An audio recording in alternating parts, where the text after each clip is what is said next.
Well, as we mentioned, the scores won't be announced for a while, but one thing is certain.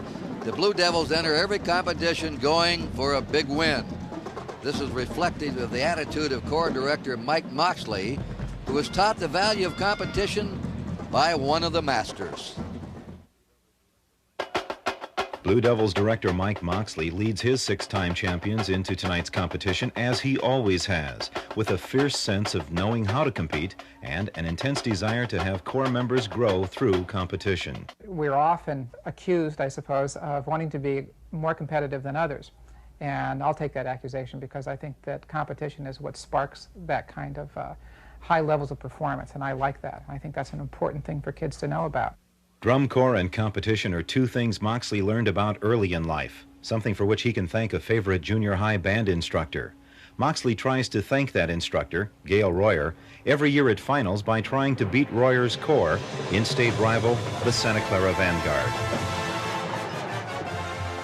I prefer to beat Gail Royer more than any other human being on the face of the planet.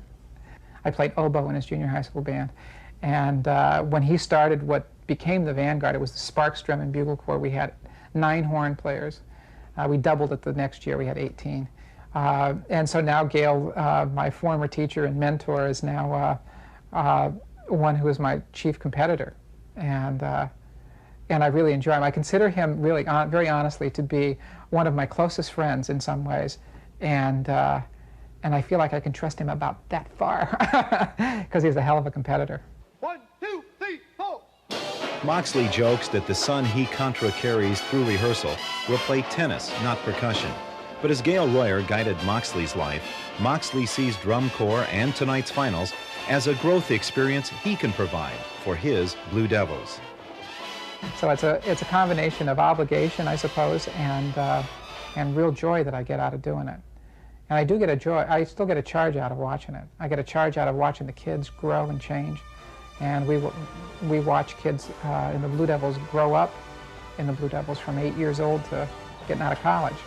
So that's quite a remarkable span of time to be able to watch a kid grow. And I've had that privilege, so it keeps me there.